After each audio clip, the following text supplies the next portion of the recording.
Hello students, आज हम करेंगे सुपर एनुएशन फंड क्या होता है और उसकी क्या प्रोसेस है। तो मैं आपके साथ अभी डिस्कस करने जा रही हूँ सुपर एनुएशन फंड। सुपर एनुएशन फंड ये भी एग्जेम्प्टेड इनकम का नेक्स्ट पार्ट है। ये सुपर एनुएशन फंड क्या होता है, ठीक है, ये किसने अप्रूव्ड किया होता है? ये approved commissioner of income tax is called approved superannuation fund, ठीक है। इसे रिटायरमेंट बेनिफिट, इसे ये कब मिलता है? रिटायरमेंट एक टाइप्स के बेनिफिट होता है जो जो किसको प्रोवाइड किया जाता है? एम्प्लॉई को, ठीक है।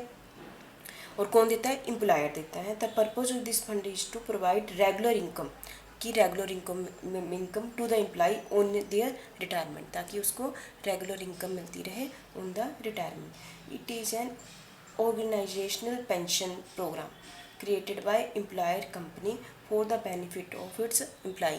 एक टाइप से क्या होती है? पेंशन प्रोग्राम होता है जो एम्प्लॉय ने क्रिएट की होती है। The fund deposit in a superannuation account grow typically without any tax implication until the retirement of the employ. ये कहते हैं कि एक अमाउंट अकाउंट में डालते रहते हैं, उस पर क्या टैक्स फ्री होता है, और जब रिटायरमेंट होती है तो ये विड्रॉ किया जाता है। जो मैं काफ़ी सारे पॉइंट मैं आपके साथ डिस्कस करूँगी, अभी पढ़ूँगी एक टाइप से, तो आपने अच्छे से सुन लेने हैं और समझ लेने हैं, ठीक है। क्या कहते हैं?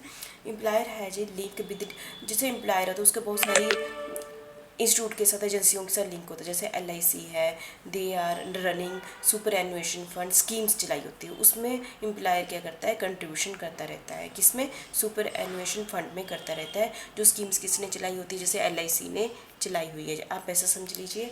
दूसरा है ये सुपर एनुएशन कंट्रीब्यूशन, जो एम्प्लॉयर ने कंट्रीब्यूशन किया होगा, फिर कौन से सन से? 2010 से 11 के बाद एम्प्लॉयर का जो सबसे इम्पोर्टेंट बात है, एम्प्लॉयर का जो कंट्रीब्यूशन होगा वो क्या होगा? टैक्स फ्री होगा। ये बड़ी ध्यान की बात है। और लेकिन 2010 और 11 के बाद यदि एम्प्लॉयर का जो कंट्रीब्यूशन है वो 1 लाख तक ही टैक्स फ्री होगा, उससे ऊपर का क्या होगा? टैक्स लगेगा। 1 लाख तक एम्प्लॉयर का कंट्रीब्यूशन क्या होगा? टैक्स फ्री होगा, ठीक है, ये ध्यान रखना। और एम्प्लॉय क्वालिफाई द, कौन से सेक्शन के अंडर डिडक्शन मिलेगी उसको? सेक्शन 80C के अंडर। ये आपने जब न्यूमेरिकल करने तब आपको ये आएगा। और accumulated balance is invested by the fund in various security. वो क्या करता है कि जो फंड इकट्ठा होता रहता है वो बहुत सारी सिक्योरिटीज़ में क्या करते हैं? इन्वेस्ट करते रहते हैं। और इसमें इंटरेस्ट वैसे ही मिलता है जैसे PPF का मिलता है।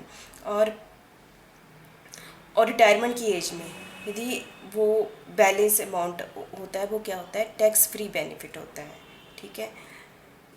और ये जो ये वाला अमाउंट है रिटायरमेंट के बाद एक रेगुलर मिलता रहता है, तो ये क्या है? टैक्सेबल है। ये भी आपने ध्यान में रखना है। और ये किसकी ऑप्शन से होता है? यदि एम्प्लॉई रेजिग्नेशन दे देता है, मतलब कि अपनी नौकरी छोड़ देता है, और एम्प्लॉई ये चाहता है कि ये वाला अकाउंट उसका ट्रांसफ़र किया जाए नए एम्प्लॉयर के पास, वो एम्प्लॉयर के पास यदि नया एम्प्लॉयर है उसके पास ऐसी कोई स्कीम ही नहीं है, सुपर एनुएशन स्कीम, तो वो इस स्कीम को कंटिन्यू कब तक कर सकता है? अपनी रिटायरमेंट एज तक कर सकता है, ठीक है। और इसकी पेमेंट कब मिलती है? एग्जेम्प्टेड है टैक्स के लिए, जब भी उसकी डेथ हो जाती है ना, तो वो टोटली क्या है? टैक्स फ्री है, ठीक है। तो मुझे लगता है कि और रिटायरमेंट के टाइम मिलती है ना। Amount received on accumulation of annuity either or retirement or on becoming incapable हो जाता है, ठीक है। तो अकॉर्डिंग टू दिस ये डेथ के टाइम और इन सभी जो कंडीशनें मैंने आपके साथ बोली, ये क्या है? टोटली टैक्स फ्री है। तो आपने एक अच्छी ढंग से इसको समझ लेना है, ठीक है।